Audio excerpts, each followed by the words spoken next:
I'm J.D. Cormack with the Central Auto Racing Boosters Hall of Fame Incorporated, Inc. And we're here at our place with some distinguished gentlemen and family members of historic people from the past in gathering racing. We talk, Mike Kraft will be asking questions. Each gentleman can give an answer as they go on different questions coming down the line. So enjoy the time. This might be a first in history. So here we go. Gentlemen, would you like to introduce yourselves? Ross Distefano. My grandparents owned the Olympic Stadium. George Miller, my dad was the promoter from about 1936 to 1952. Corky Badami. Right now, I got to call you My back. father We're in was an the interview. race I car gotta call you driver back. and All right. did a lot of racing at Olympic Stadium along with They got us on other camera. parts of the Midwest. Okay. All right, I'll call you. Turn this thing off. I'm sorry. You're okay. Benny Cardello, Vito Calia's my uncle. He had 2 Offenhauser midgets. So whatever we can furnish, we will. All right. Sounds good, guys.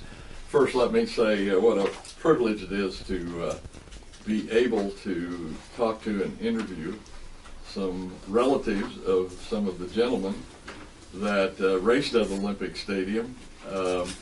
I think names that are synonymous with the beginning of racing in the Kansas City area. And what a privilege it is to have all 3 of you here in one spot at one time. Thanks, J.D. Cormack, for arranging this, and I'm sure we are going to hear some interesting stuff as we proceed on.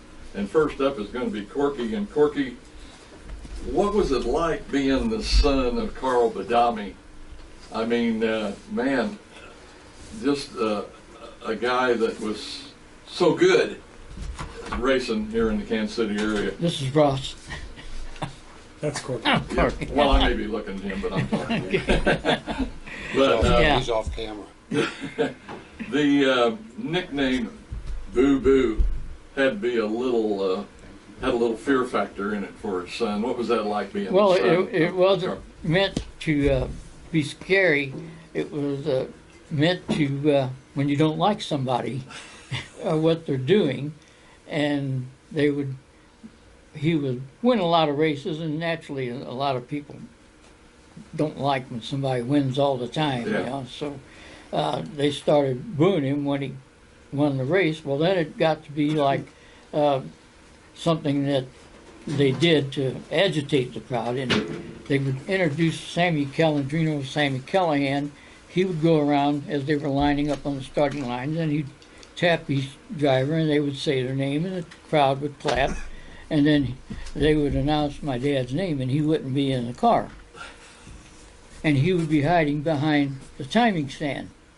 And he would come out, and everybody would then start booing, and he would bow to the crowd and wave at them, and they'd just keep right on booing, until the race started. That sounds like fun. I guess the closest story that I can associate that with is at Knoxville when Steve Kinzer had won so many races up there. Somebody hired a plane and it flew past the raceway there before the A-mains and it said, anybody but Kinzer. But anyway, quite a story. Boo Boo, I love that. The name Vito Badami was mentioned. Yep. Was Vito that a Calia. relative? Vito Calia. Okay. Yeah, no, not a relative. Not a relative, okay.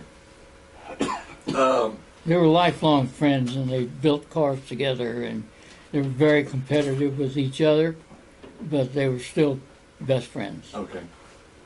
You drove for how many years?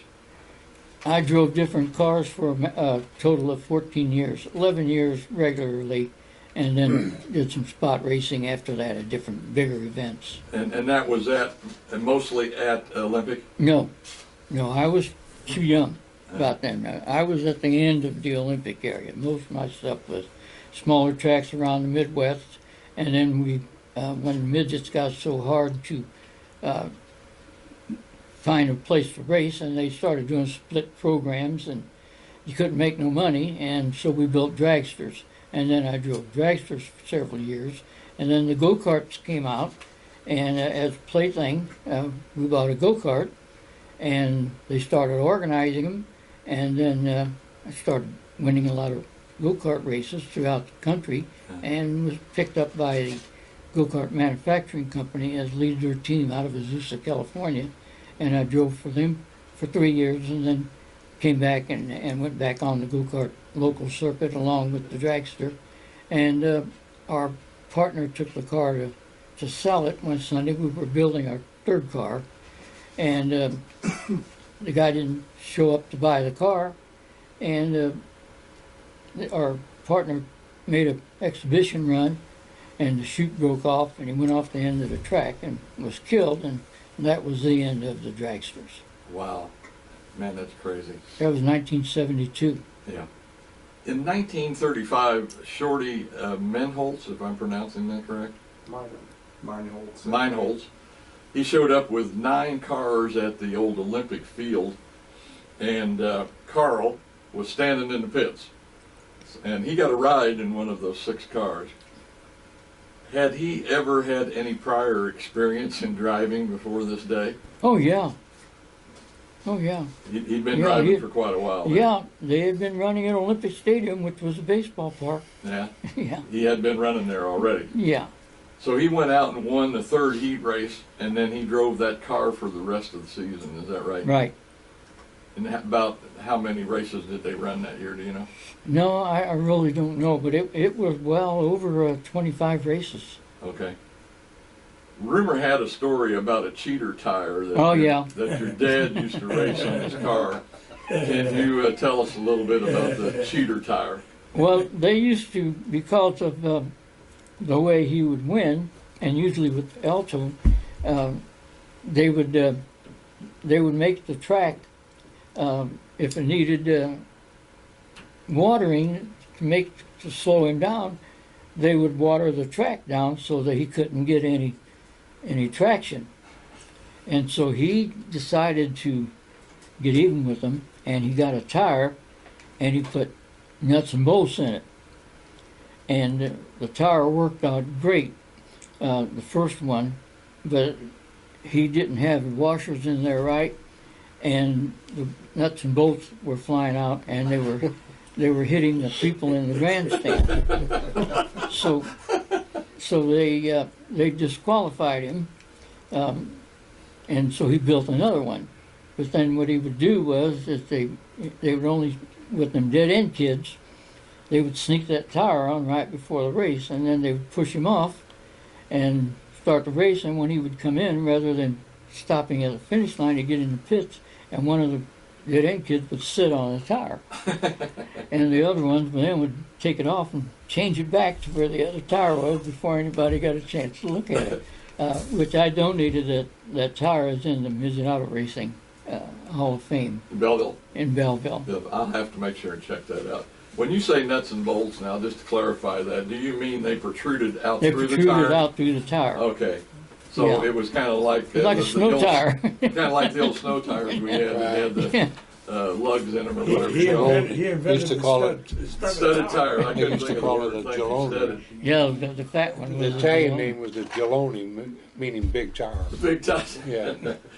Now, you mentioned the dead-end kids. Now, correct?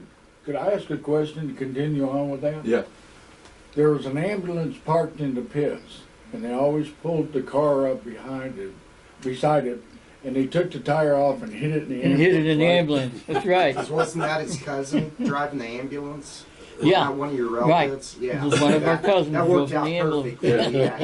Yeah. Yeah. He would hide that tire in the ambulance. It was a dead tire. Dead tire. Dead tire. That's a good one. That's a good one. By the way, Ray Cunningham is joining us here on the side, and I'm sure he'll have some comments as we go along. Thanks for coming, Ray. We appreciate you being here, buddy. You mentioned the dead-end kids. Now I'm going to mention a few names here. You tell me if this who was not or who was in the dead-end kids. Jimmy Hurst, Jack Torres, Jack Torres, Phil Arnon, Tony Catalino, and Vic Roth. Now, was that the dead-end kids? Yeah, Vic Roth was actually the driver. Oh, driver, I'm sorry. Yeah. That is on my note. Where did this bunch come from? Well, they were my dad's brother-in-laws and cousin. So they were all family members? They were all family members. So, and of course, they probably followed him in his racing career, Always. so they were around. Always. And He never needed nobody else. Nobody else ever worked on the pit other than that group. It was always that group. Always that group. And of course, it's always nice to have like 5 guys behind you in the pits, Yeah, really. especially in those days, because I don't think we had near as many police officers Well, in the pits then. The youngest one was my Uncle Mike, who they called Slick, and he was 12 years old, and he traveled with them. And then the oldest one was his brother Tony, Uh-huh. who was probably at that point in his late 30s. Right. Did your dad really like the name Boo Boo? Yeah, oh, he loved kind it. of grow on. He loved it. Yeah, he really did. I'm sure that He was proud of that name. I'm sure after a while he did, because man, if you could be greeted by the crowd every time you walked on the pits like that, I'm sure that would be fantastic. Well, and through the racing fraternity, and even when he was the head mechanic for the sports car driver named Maston Gregory, he was, and when they would introduce him as the mechanic for Maston Gregory, they would always put Carl Boo Boo Badami. They would always announce the Boo Boo, and Maston, that's all he ever called him was Boo. Yeah. He never did call him his real name. Yeah. Never did. Of course, you could always kind of interpret that with Halloween just passing as Yeah. Boo Boo. It scared to death of him. But It was a anyway, term of endearment, really, to my dad. You're like, Yeah. okay, they still like me. in 1933, at the 6th race of the season, Carl won his first feature. And he went on to win 38 features in Kansas City and 1 indoor title and 6 outdoor titles. Man, that was really quite an amazing accomplishment. I mean, we are talking about an era when all the cars were home built. I mean, Right. you can go buy stuff. Yeah, And everything was made, everything. So, in a way, this kind of also presents the idea that he was pretty good at fabricating and, he was a genius. making stuff. And never had any power equipment. Never. No He- power equipment. He bent everything by hand, never had an arc welder, always settling welded, never had problems with anything breaking. How much, or were you a part of this career, of this time we're talking about? Now, you're not old enough to be born in 33, I don't think. No. So you're not really that familiar with it. You just heard stories. Yeah, and- most of that. Okay. But from 1941, I was, my mother would take me to the races. I would be like 6 years old. And my mother never saw my father drive, nor me. She would never do it. Yeah. But when it come time for my dad to race, she would let me stay there. And I would usually be with Judy Gallota's son, which is named Vincent Gallota. And we were real close. So we would stay together in the grandstands. And I would watch. And then my dad was unbelievable father, and our relationship was just unimaginable. And from the time I was 10 years old, I traveled with him. And he would get me out of school, and we'd go to the races. And some How much days, better could you get it? Yeah. and then some days he would get me when they weren't actually racing, and he'd take me and drop me off down at George Benny's, who had paper route and dump trucks and stuff down at the end of the Chestnut Drive in Kansas City. And I'd stay there and help George work on the car. And then come time to come home from school, my dad'd come down and pick me up and bring me to school. And then I'd come home with my sister, and we'd walk home to school. When his career ended and he opened a speed shop and was building drag cars, first off, where was the shop where he built these drag cars? It was in 9th and Vine, and which is 9th and Sale, just right off of the Sale. Yeah. And how big a shop was it? I mean, there again, you say he didn't have much No, machinery. and at the same time, we had, I was doing custom engine work, and we did a lot of that engine building at that point. But the shop was 30 by 50, so it really wasn't very big. No. And how many race cars did he work on at a time? I mean, was there more? Oh, we wouldn't have room to walk. Oh, really? Yeah, and a lot of the times we would pull the engine and put the cars on the side of the shop. And we did mostly the engine work on them. We didn't do no repair body work and stuff like that on them. Okay. You have a question? No. Oh, okay. Okay. All right. Just anytime anybody wants to jump in, so. Yeah. Yeah, if You you want to got add questions? something to anything, Yeah. because feel I free. know some of these stories go together, like Vito and Carl were teammates. Ross, and why don't you know more about how they So- changed from the ballpark, how your grandpa then went to the midgets. We'll get to him in a minute. But anyway, if you have anything to add to anything he's saying, why feel free to jump in. But this speed shop, about how long did that last? I mean, was that his major income? Was that No. it? Nope. He still was operating the motion pictures at a place called Paramount Theater. That's what I was going to ask, if he was still a pretty Yeah, and he- Yeah. He did that, and then Okay. we bought a theater on Independence Avenue called Vista Theater, Okay. and he operated that for a while. But most of the time was spent traveling with Masson Gregory. That was his main source of income to Masson Gregory's in years. the 50s and into Yeah. the 60s. Did he Yeah. go with Maston to Indy? Mhm. And okay. Because Maston made the field at Indy one year, and then of course he raced in Formula One, besides running all those sport car races, or sports car races. Maston was a tremendous driver, and it's a wonder that he could drive at all. A wonder he passed any test. His glasses that he wore looked like Coke bottles. I mean, I'd put them on and I couldn't see nothing. Uh-huh. And he used to pass the test, Really? but he was so. He pushed the cars where it seemed like the Formula guys, they drove them fast, but they didn't really Push him. push them, and so he had problems, but he hardly ever finished Right. because he would blow the engine. Oh, really? And so then they came back to the States, and my dad, they had a D Jaguar Masson they bought when they won the race in Argentina, Yeah. and my dad went through all that engine, and Masson never had another breakdown, but he was still having some problems. We were at Andrews Air Force Base, and we had the car in the shop. We met Masson, flew up there, and he was warming up, and he lost it, run off the track, and was heading for a wall, and he decided he'd rather jump than ride it out, and he jumped out of that car at over 100 miles an Oh hour. my gosh. Holy smokes. Yeah, he did it twice. That would take some kahunas right there to do that. During this time, or about the time your racing career was starting, your dad also built you a quarter midget that looked like a Novi? It was actually a 3/4 midget. It was a TQ midget, Okay. and it was listed as a quarter midget, but it wasn't. But it looked like an Indy car. It was. I took the design completely off. Well, he did, and we built the car together. But he did all of the major stuff on it. But I learned how to weld, settling weld aluminum, and I did. He'd show me what to do, and I'd go ahead and do it. So we built everything, and then his brother was a machinist, and we molded our own wheels, and we made the wheels out of aluminum, machined them, and had knockoff hubs on them. Oh, really? Yeah, in fact, I got a picture of that car in my pocket.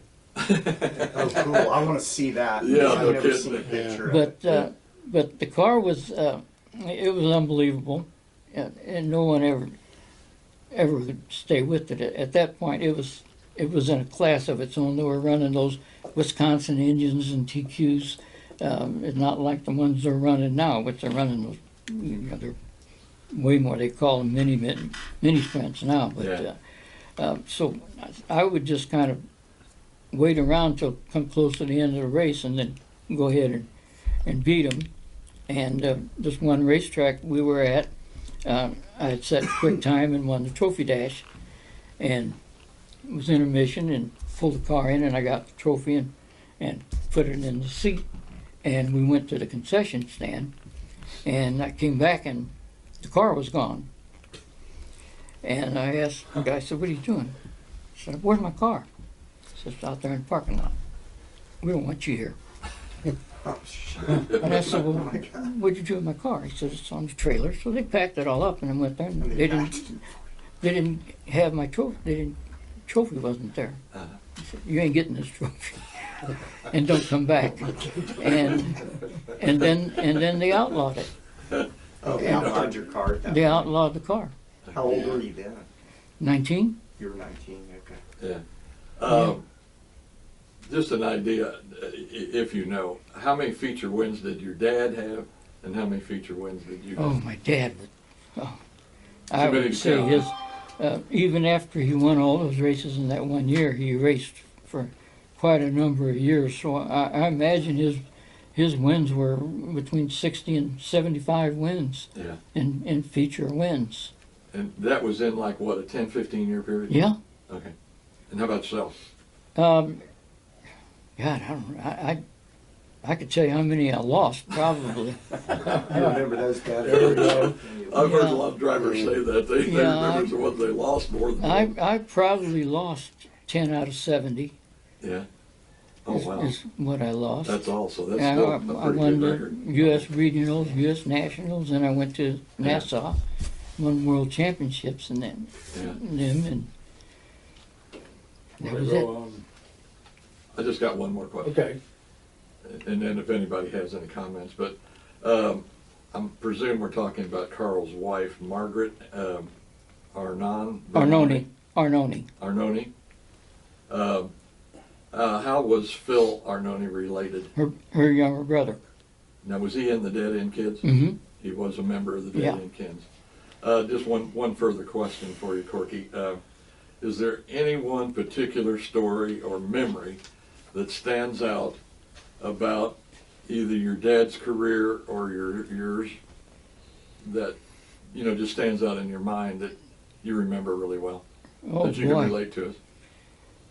Yeah, I tell you what, there were so many things that he did that it'd be hard really to pinpoint him to one. One thing would probably be in the sports car, and they were running here in Kansas City, and at the international airport, and Masson was late showing up, and my dad had built, if you remember, the English Allard, and they had put a Chrysler, because they didn't come with an engine, they were just a chassis, and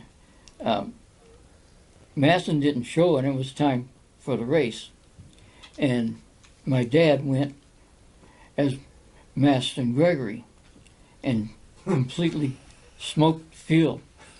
And he was broadsliding through the turns. And after the race, all the sports car guys came over and they're saying, you know, can you, how'd you do that? Can you teach us how to do that? And in one of the cars that was there, the guy was having trouble with it. And my dad went over and helped him and got it going. And it was an Italian Oscar.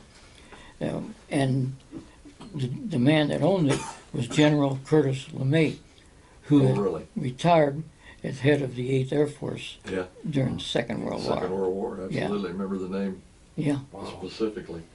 Well, Corky, thanks a lot, buddy. I mean, been great. I think this has enlightened JD a little, I hope. Yeah. Plus other information that he's gotten, because, I mean, this guy is a Yeah, he's walking, talking dictionary. walking, talking There's a museum. historian, Mr. Wade Cunningham. But anyway, thanks for coming today, buddy, and really appreciate it. And like I say, man, what a part of racing history in Kansas City the family is. Thank you, sir. Benny Cardello, is that Yes. correct? Yes. And with your dad being Vito Calia, you surely No, had uncle. chance. My Uncle. My uncle. Uncle, sorry. My uncle, my Sorry. mother's brother. Okay, sorry about that. It's okay. Your uncle, did you ever have a chance to drive a race car, and did you do that? We wasn't allowed to. It was just too dangerous at that time, and my uncle wouldn't let anybody into the car. As much as I'd love to drive it, he just wouldn't do it. Uh-huh. And it just was too dangerous at that time. Yeah. No no roll bars or no cages or anything like that. And he was hurt really bad in St. Louis. Can't tell you what year it was, but ended up in the hospital for about 6 months. It flipped the car, and it was a bad deal.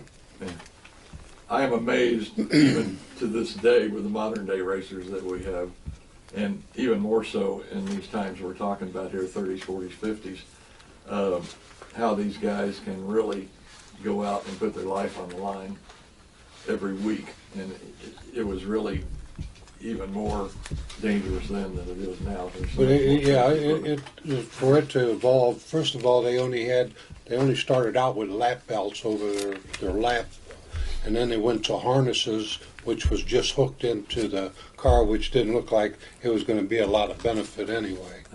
You know, so when they got upside down, they were going to get hurt. Right. In most cases. Yeah, you didn't walk away from any. Yeah, right. We have heard many stories about the Knuckle Buster car. Do you know the story about the Knuckle Buster? JD, do we have a picture of Vito No. somewhere? I'm sure we do. Don't have that one. We got, yeah, here's one when he was in the Randall Offie. Oh yeah, Tom Randall's Offie. Yeah. Yeah, that one, and I think this one's interesting too, because Carl and my uncle both hand-built these two cars. Wow. If you want to see those. Yeah, just stick that. That just shows you what great mechanics they were. Yeah. They're, again, fabricators in their own rights. Yeah, they did. I think Carl was a little bit older than my uncle, and there was a few years difference before their careers each started. And they both had great careers, but they were master mechanics. And in those days, you'd set up a car. Today, there's a lot of things that you can do on board in cars, where before you had to guess what the track was going to do. So they'd walk around, they'd set up the rear end, they'd set up the gears when they did all that, and they were great at it. Vito was unbelievable. Yeah. He was a terrific mechanic. I used to watch him. He kept both of his cars. He had two Offenhausers, and they were both at my grandmother's house, which I lived there. And it was a lot of fun on Sunday. A lot of the drivers would come.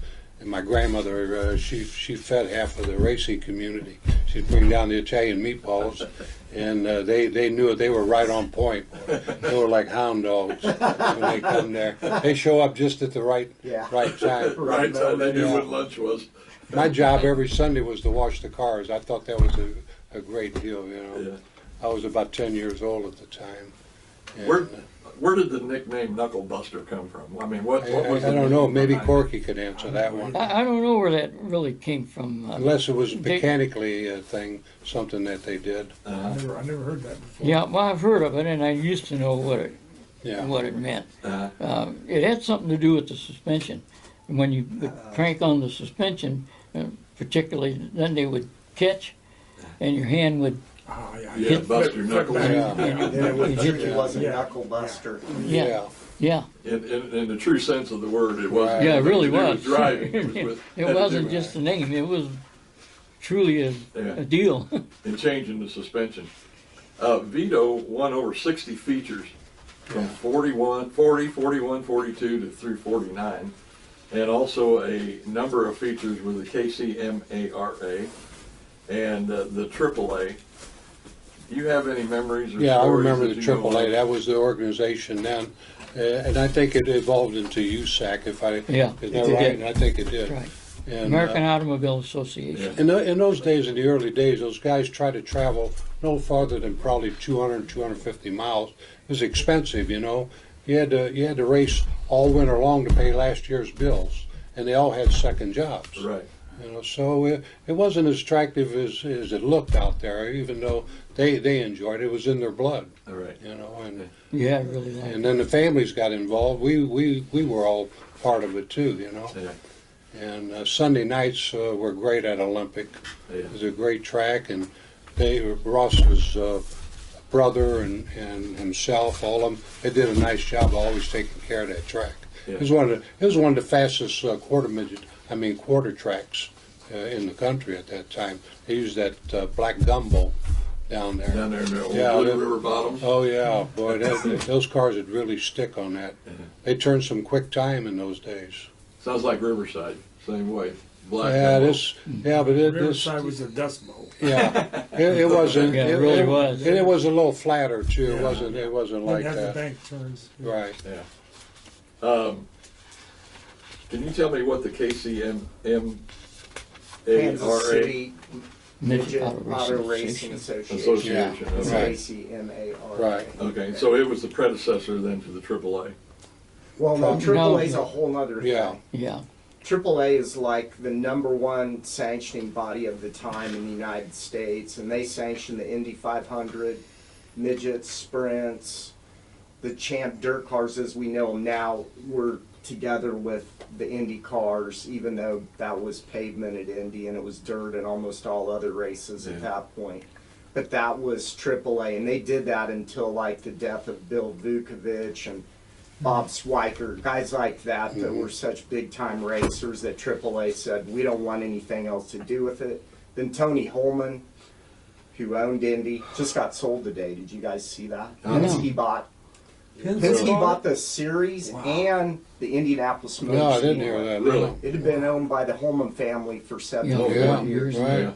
But anyway, so then they had to form a new sanctioning body, and that was how USAC got involved. But in '52, when Vito Calea won that track championship, it was under the AAA sanction, which was, of all sanctioning bodies, the highest, even higher than IMCA.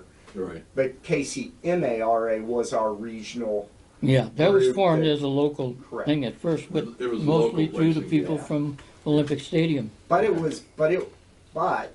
was not an organization that didn't attract drivers from all over the United States. If you look at the history of Olympic Stadium, even when it was just KCMARA sanctioned, you had the top drivers. I mean, even the Chicago gang would come Yeah, down. they were big time. My dad, they my had- dad used to bring him in. Yeah. Yeah. Used to go wine and dine him. Yeah, and they were, so they did not, it wasn't like, even then, but obviously AAA of a higher status, and then later USAC, this is where AJ Foyt won his first midget race Yeah. in USAC, Yeah. at Olympic Stadium. So, My uncle helped him get started. did he? Yeah. Yeah, he did. When my uncle died, they sent a big wreath in there, and the guy that owned the funeral home said, "Is this who I think it is?" And it said on there, AJ Foyt.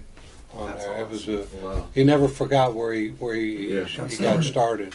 You know, He that, won quite a number at Olympic, about 60 plus. yeah, I don't know. I don't But then when remember they all went that. out of town, Yeah. he won a But, title. but he was a nice man that he recognized where he got started, and Absolutely. he never forgot that. And that He won we titles thought with, we thought an awful lot of that. KCMRA and He was a good AAA. sprint car driver too, though. Dude. When he drove for Yeah. Randall in Yeah. that car, and they won in Alabama and they won in Louisiana, if that's what he wanted to do was be a sprint car driver, he could have. He been just was going to as- try to make the big time, but then when he got hurt bad in St. Louis, it hurt his stamina. He had part of his, Yeah, he his really shoulder got bone missing. He was in bad shape. I used to tell these guys when And there was in no the power summer steering. in the summertime people would run around the house in their underwear. He had white Yeah. underwear and white top on. He looked like a poster child for a hospital. I mean, his legs were burned. This was gone. He had part of his jawbone. I mean, he was a mess. Yeah. He really was. And all of that was a result of racing. All due to racing. Man, Yeah. what a And what a he just dedication. kept getting back in it. Yeah. You know, he just loved it. you know. Absolutely. But that's why he wouldn't let us race. Right. You know. Because Yeah, of I can everything. understand that. Yeah. Yeah. Vito had 11 wins with the KCMARA, but the number 3 car, he didn't really drive it that much. Do you No. know who did most of the driving? that He had year? several guys. He had Bill Chenault, Bob Slater, Arnie Russo. Knipper, Paul Russo when he came in once in a while would drive it. He started a lot of Lee guys Holland. drive it. Yeah, he started a lot of guys in there. And by the way, he's also inducted in the National Hall of Fame. I think it's in Wisconsin right there. Now, Yeah. midget or sprint? No, midgets, in the Midgets. Midgets Hall of Fame. And then he was inducted here also. Okay. So he had quite a career in spite of his injuries. As Ray pointed out, Vito was really an accomplished driver in the sprint cars also. Did he ever drive a sprint car for AAA? That I don't know. I don't remember all the organization. I remember AAA growing up. No, I don't think he drove AAA. Yeah. Well, who was it, Tom, that he drove for Tom Randall? Now, that was a He drove for sprinter, Tom wasn't it? The Randall in KK his sprint Curtis. car, number Yeah. 5? He also drove the First big car round. too. He drove the Champ car too, number 5. Right, okay. Yeah. Are there any particular stories that you remember that you think you'd like to relate? I was just telling them at breakfast today. They had again when they were towing, they'd go maybe 200, 250 miles, and my uncle was following Bill Chenault and my cousin John, his son, and Chenault was driving, and somehow the trailer broke loose. And my uncle said his heart dropped because his car went over an embankment, the trailer and everything. He said he stopped the car and he didn't even want to look. He went down there. It wasn't damaged at all. No scratch. Yeah, not a scratch on it. Just one of those lucky deals. But he said he's seen his life just kind of flash by him right there. Does anybody else have any questions for Benny? Right now, we might, just throw out some open stuff for them. Okay. Well, At the end? Yeah, yeah, because because we don't. over there. We don't want you all to just sit while Yeah. one guy talks Right. and you all kind of listen. But, Okay, we're going to start off with Ross here, and he was Sam. His father was Sam Distefano. Is that how you pronounce that? Your dad actually went by several names during this time frame, Sal being one of those. Did many people call him Sal? Everybody called him Dutch. Dutch? Yeah. His real name was Salvatore. Now, how they got Sam out of Salvatore, I have no idea. But they started calling him Sam, and then his godfather, when he was a little kid, his mother used to cut his hair like the little Dutch boy, and my dad was blonde until he was a grown man. So she ended up, his godfather started calling him Dutch, and they got stuck the name Dutch, Distefano. I'll be darned. So that's how it came about. Yep. Did your cousins, John and Louis, or is it Lou Distefano, who were they, and did they drive race cars? No, John and Lou. John was he lived and died for racing. John did, and him and my oldest brother Sal, which he passed away too. They used to travel everywhere going to see races. Wherever they could get away, they go see races. Lou married John, and then they ended up. He had a truck built. It was a Kenworth, I think it was, with a sleeper on the back of it, a big sleeper. And then when he retired, that's all they did was drive from racetrack to racetrack Yeah, until he got sick, and then he died, John did. yeah. But them two guys knew more about racing than anybody in this world. It's sad that they're both gone, because they could tell you who drove what they won, what feature it was, what car it was, what kind of engine it was. They were outstanding. Oh, wow. These guys could tell you. They had memory when it came to racing that you just wouldn't believe. Yeah. You wouldn't believe it. We were talking just before we started filming, and I asked you this question. I want to ask you again.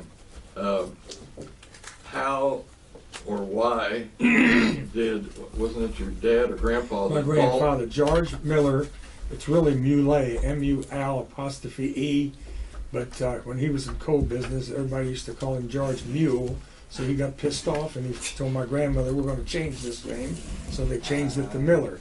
Now, how they got Miller, only God knows that either, because I couldn't tell you. I couldn't tell you. But he was in coal business, coal and construction equipment before he even got into racing of cars, and he sold ice in the summer, coal in the winter, and that's how he made his living. Yeah. How he bought that ground and why, I have no idea. I don't know what he paid for it, Yeah. but his dad and Vito Calia were race car drivers, and my grandfather had this big piece of property, and he loved baseball. So he'd have baseball. He had a diamond, everything all set up. They played baseball there. People would sit on hay bales and stuff and bring chairs. And I think they charged something like $10 a ticket to go in and watch them play baseball. Well, his dad and Vito kept on hounding on him. It's scrappy, too. And your uncle kept they kept Yeah. on hounding on my dad. Tell your father-in-law we'd like to start racing. Let's build a track here. So my dad kept on conning my grandfather, and his dad and his uncle, they kept on conning my grandfather. So finally my grandfather said, okay, you guys can race around the perimeter, but do not go in the infield. Well, that lasted about 2 races. They put hay bales out there, and all of a sudden he had ruts about this deep in the infield. And finally he thought about it, and people were coming like crazy to watch this because they had no place. There was no entertainment back then. They'd have Truman Road completely full.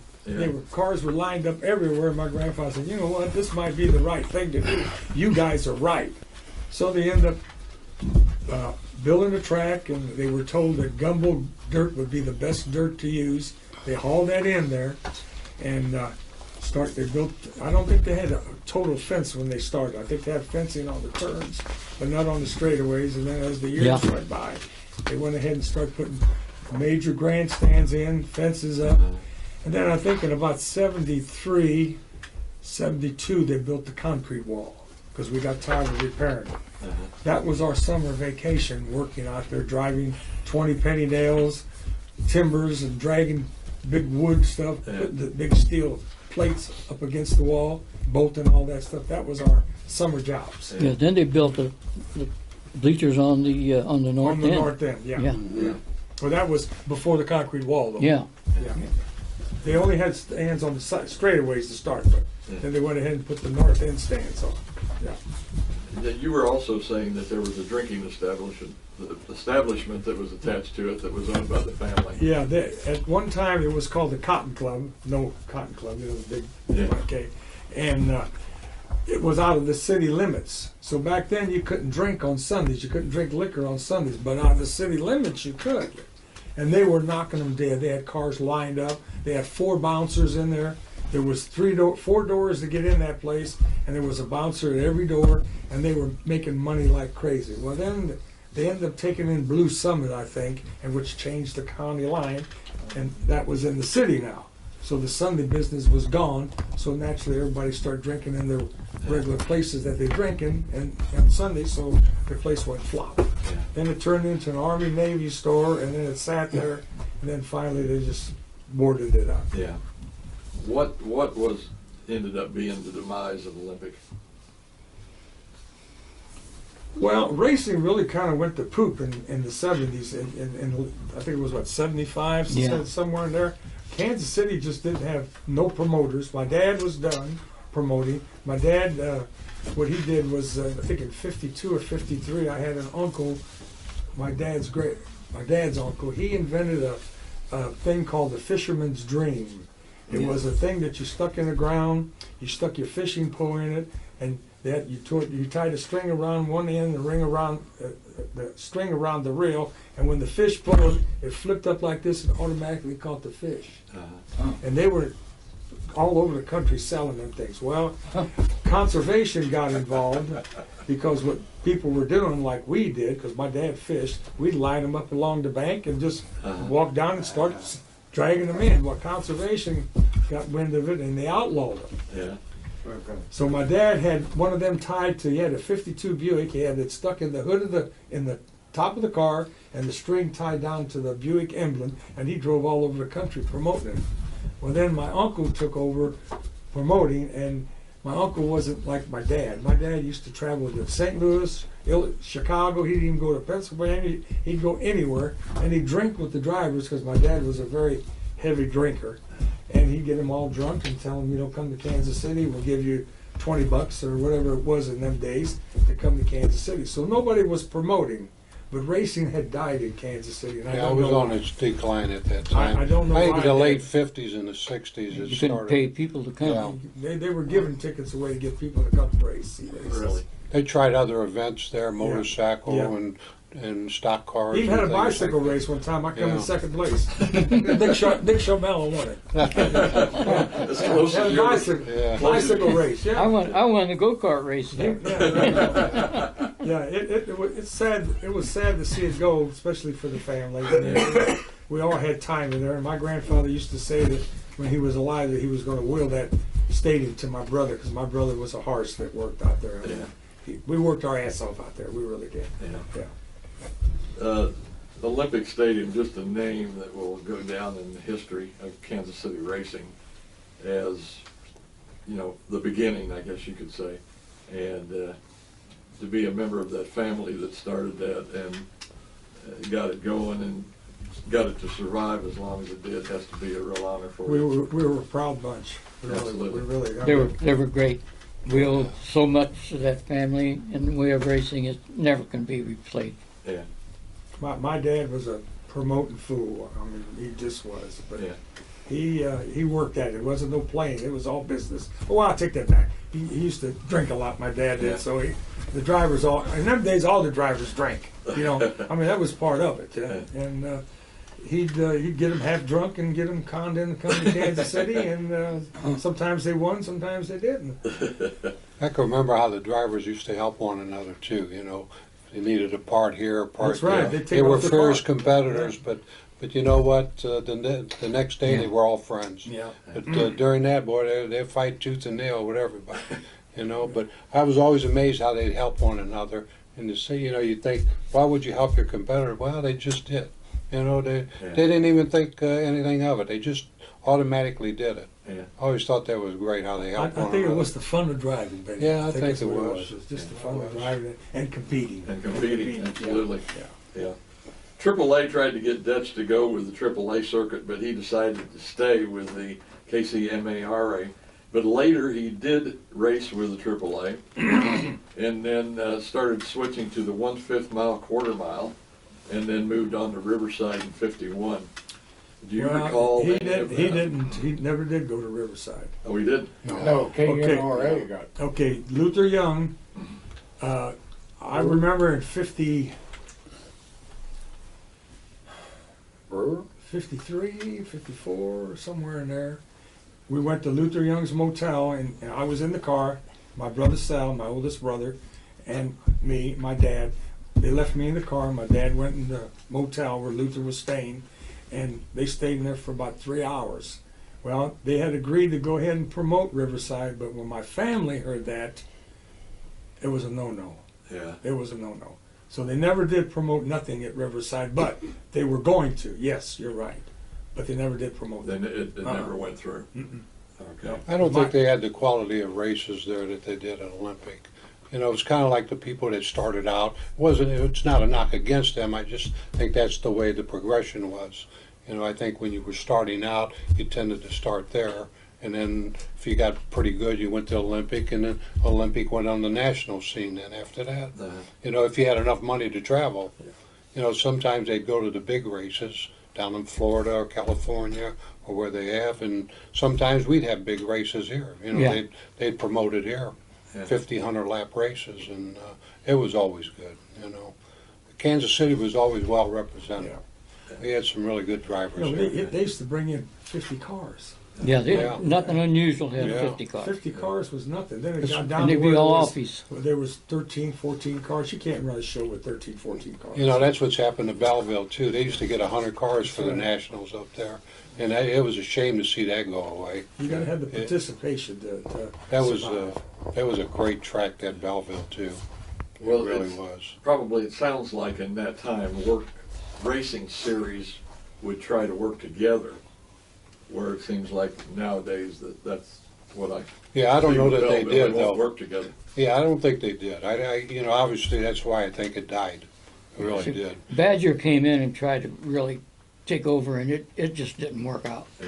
It just didn't. I remember they used to have the Nationals sometimes on the same weekend with Knoxville and Yeah. Belleville. So, you know, you split the crowd because both. I'd like to go to both, you know, and it's pretty, you had to choose one or the other. So they got smart, and then they start separating it, you know. You don't know how they all made money when you had the same events on the same day. Right, I mean, right. to me, that looked like that was kind of Yeah. dumb myself. Yeah. I mean, you know, Absolutely. because you got people that are traveling from circuit to circuit, and they start splitting them up. Nobody's making money that way. Absolutely. In 51, the story goes that Fay Taylor from England came over to race, and Dutch paid Tommy DeVolder and Howard House $5 each to let her win. Since That she sounds was, like my dad. since she was older, Dutch gave her $10. Is this story true? Yeah, that is. And That is. you know anything about Yeah. that? He probably took her out and got her drunk afterwards. I know my dad. So I don't know this story. She must have been a pretty famous racer in England. I mean, was Yes, it Formula yeah. One or road racing or something? You got to remember, my dad had 3 working kidneys. Not one person ever seen my dad drunk, and he drank every day. Yeah. So I mean, he could drink with the best of them, get them drunk, and make them do anything. Do you know, did she have any experience? Does anybody know, did she have any experience on No, dirt? I don't think it was some lady who was, really glorified in England, and somehow she came over here and She they did run set on it up. dirt. Here's the Did she run promoters. on the track? Because I don't remember. She ran on dirt in England, but it was nothing like it. They weren't He was a anywhere near. promoter's promoter. Yeah. My dad was The best. great at it. It was Yeah. a Best. perfect job for my dad. It was a Yeah. perfect job. Do you have any stories in particular that you would like to tell us about your dad or Olympic or anything? Well, like I told that? Benny Joe a story. We used to work out there all summer long, and the whole family worked there. Like when they had crash walls that were tore up, the whole family went out there. My uncles, my mom had 3 sisters, and my dad, of course, was the 4th son-in-law. They all worked out there. All of us kids worked out there, repairing things so it'd be ready for races. I told Benny Joe's story today. It was summertime, and it was just right after school let out, and I used to work out there in the summer. And I said, Pop, what do you want me to do this summer? He said, well, he said, I think you ought to come out and paint the seats, the floorboards, and the kickboards. And I said, okay, Pop. Well, in them days, when he bought paint, it was in 55-gallon drums, and you got a 55-gallon drum of gray lead, and you mixed it with the white, Oh, wow. and which made it stay on forever almost. So anyway, I hired some guys from Helping Hand. You know what Helping Hand was? You used to pay them Yeah. $1 an hour or whatever it was, and we started painting right after I got out of school. So around July the 4th, I had it all planned with my buddies. We were going to go swimming and do this or that. So anyway, I paint everything he told me to paint. So I called him and I said, Pop, come out, I want you to look at this. He come out and he looked at it. I says, I'm going to probably do some other things. And he looked and he says, he says, 2 coats are better than 1. Oh, shoot. I stayed there the whole damn summer. All my buddies are swimming and playing with their girlfriends and stuff. And I'm swinging a 8-inch paintbrush, me and 2 bums. And I put 2 coats in that place all the way around that year. You don't turn your grandfather down. No. Yeah, you don't He told me turn to him do down. something, I did it. Yeah. I did it. Yeah. I did it. And Yeah. what did these kids like today? Well, Yeah. I don't know, Pop. I got to Yeah. play with the phone. I got Yeah. to, Yeah. Yes, sir. Yeah, No, sir. I'm busy right That's now. I right. can't do it. Yeah, So you did what your parents told you, and it was a lot better world than it is today, folks. Yeah. I can tell you that. Yeah, absolutely. But that's all I can tell you about Olympic Stadium. I know we had many, many good years there. We had a lot of fun, clean fun, and I'm sorry it's gone, but it died. It died. Racing just went, and it was over with. My dad when we'd go up 435 and go by, you wrench it, Oh, and yeah. for a while there was part of the northeast turn, Yeah. It was and- still there. and he would turn his head. He said, Kenny man, look what they did to that damn place. Did you think I'm sick? Don't you think I'm Yeah. sick with all them He jump wouldn't, cars he in wouldn't there? even look that direction. Yeah. I can So my wife understand tells me, that. I got on 435 to see all them junk cars. I said, Jesus Christ. Look, Yeah. You my grandfather's spent your life rolling there. in his grave Rolling right in now. his grave, yeah. I mean, he was like, he wore a suit and tie. I don't care how hot it was, and a vest. Yeah. Every time he was out there, he dressed like that, Yeah. like he was going to a party or something. Yeah. I mean, he just was a proud man. Yeah. A proud man. I'm not sure we have given Dutch much credit for his driving career here. Does anybody have any questions they'd like to ask about Dutch's driving career? Dutch. He didn't drive. He yeah. didn't drive. Dutch Didn't not drive. racer. He- Oh, I'm sorry. Promoter. Promoter. Okay. Yeah, promoter. Okay. Yeah. But anyway, I'm open for any questions. I had a couple. You explained Dutch, and I'm glad that, and then the Miller too, because I always wondered what that correlation was to an Italian name, and then that other name Yeah. is like a totally different name, but it totally makes sense after you. Well, see, Explain Muley, Yeah. they were from Sambuca, Italy, Okay. and it was a well-known name there. And the Moley Chevrolet, they're Oh, first yeah. cousins. Their name was Oh, all right. Muley So- too. All right. So they, You know, Antonino Moley and Giorgio Moley, or Muley, came to Kansas City in 1903 together. Oh, They were wow. first cousins. And that's the connection, see. And then like I said, my grandfather changed it because they used to call him George Mule. Okay. I ain't no damn mule. I'm a man. Man. They changed it. Like I say, how he came up Because with they- Miller, I couldn't tell you. I guess it was easy. Well, A lot of Simple. times the immigrants, when they came in here, whoever was checking you in, if they couldn't understand Yes, you, that's right. they would make your name Whatever as they close to felt. whatever it was. Yeah. So a lot of times the names were shortened or different name that they And would so have. rolls off Like the tongue. for instance, they had a guy named Vincent White. His name is Yeah. Bianca. Yeah. Bianca in Italian means white. So they Oh, they so checked then him in they as switched it white. based on So he the- went But by he went by. yeah, Vincent White. Yeah, Because and that is, happens you a know, lot. Sometimes the names are shortened, like That I makes said. sense to me. My Yeah. dad's partner in the midget, his name was changed because of his real name was Rocky Bonaggio, and I don't know if you ever. That was part of the mafia, Mafia. and he was Oh, killed down on Truman Road, and he was very notorious. And his brother owned a bar on Baltimore, and so he was having a lot of problems with the name Bonaggio because these guys yeah. walked in and shot this guy in this place on Truman Road. They didn't want somebody to come and shoot this guy because he was his brother.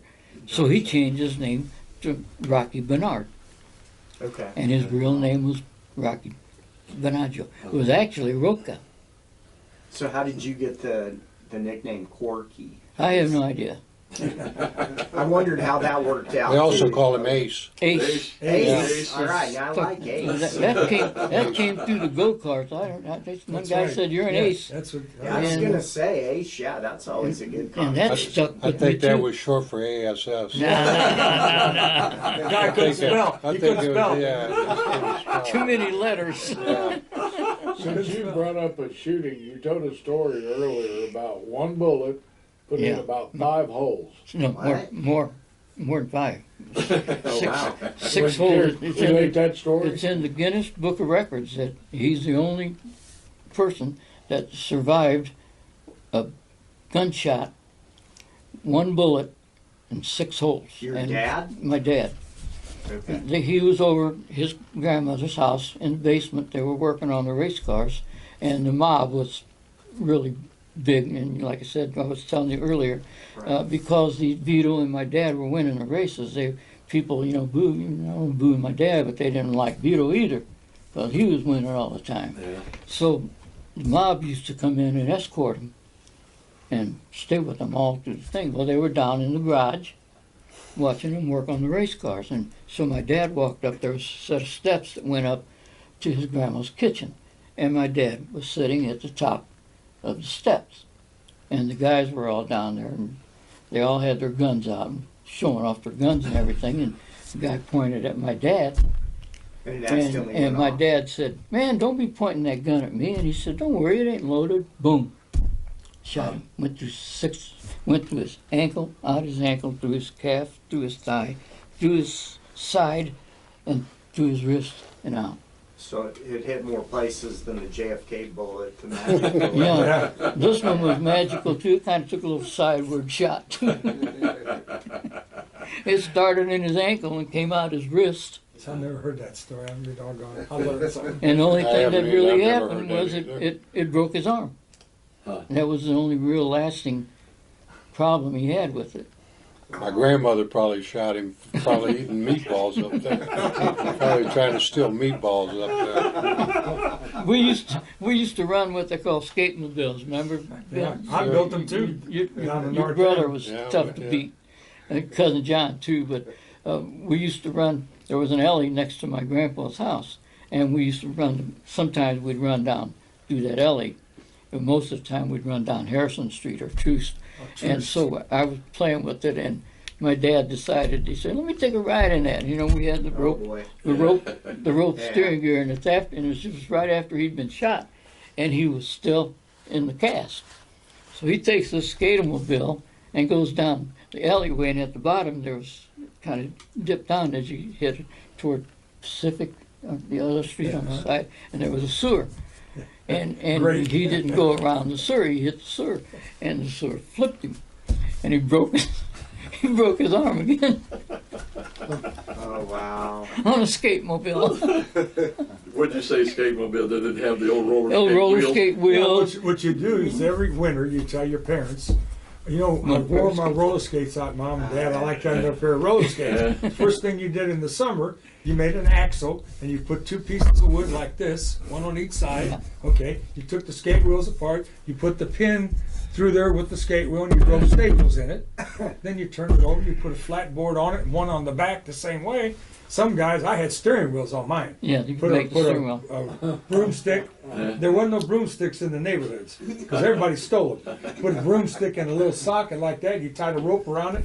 Put a spring on this axle and the rope on that axle. When you turn, you let loose. You go back. It was sharp. We were raised. We'd run down the hill Power all steering, day that was long. power. But then we had some old people that didn't like it. They used Oh, to yeah. throw hot water at us. Yeah. off the Oh, mountain. Oh, really? Off Yeah. their balconies? Yeah. Get the hell away from because they We don't made wanna hear all noise. that damn noise. Get the hell They out made of here. noise.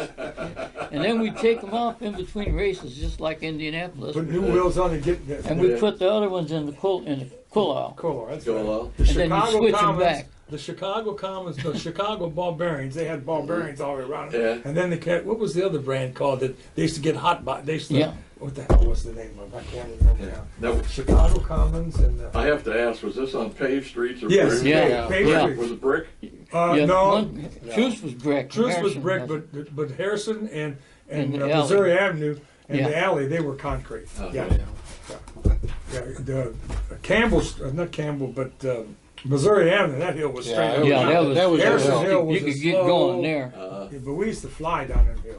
Corky, did your mom find out that that's how your dad re-broke his arm? Oh, they weren't married Oh, at the shit. time. Oh, yes, they were. Yes, they were. I don't think she would have been too happy about that. Yeah, She but found no, out your but you dad- know who gave him the worst time? He had an older brother, Okay. and when he came in the house, his older brother beat the shit out of him. His brother Frank. Yeah. And I have to ask, did any of these skate carts turn into any soapbox derby deals or anything? well, I ran the soapbox derby and Scrappy My cousin did too. Scrappy Salusi helped me build my car, and he sponsored my car. I had a cousin Sal Daston. He had one in it too. So much Yeah. we built it, him and I and his dad.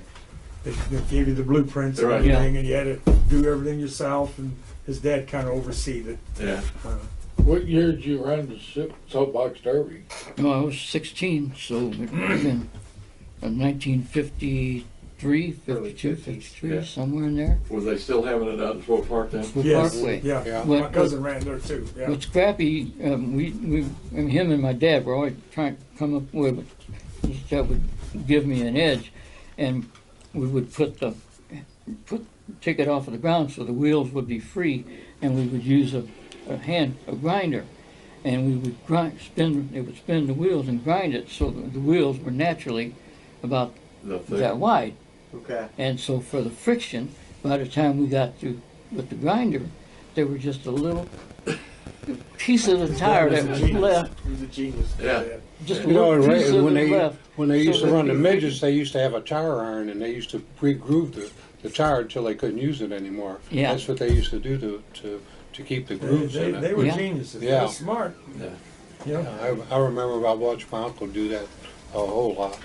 today they got to go to college for 30 years to get that smart. In the old days, they didn't even go to college. They were smart. But We Most had race to, cars now are kind of plug and play is what Yeah. I call them. Yeah. They get a part and they plug it in, and then when they fix their cars, most of them are all store bought, and back in the Yeah. day, almost all parts were handcrafted. we used to or- put the midget in the garage, and when he'd get through rebuilding it, well, it was snowing, and so I said, well, we got want to start it. So he had people there, and they cranked the wheel. Well, I fueled it up, and I was in a hunting outfit like all it was. My dad never believed in heat in the garage. I just want to kill him.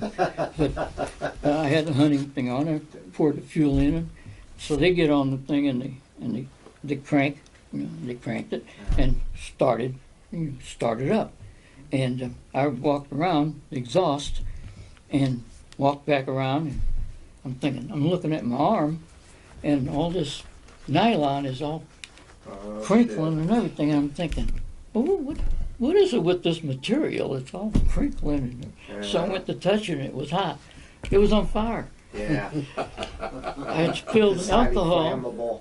I spilled the alcohol on my shirt, on my Oh, coat, shit. Couldn't see it. and I You couldn't can't see see it, it. and I couldn't see the flame. Well, luckily we'd shoveled the snow, and I stuck my arm in the snow. I thought, Oh, I there can you do it. go. Yeah, and I pulled it out, and all it was melting the snow, and I couldn't put it out. Finally pulled the whole thing off. I know they got to go and everything, don't we?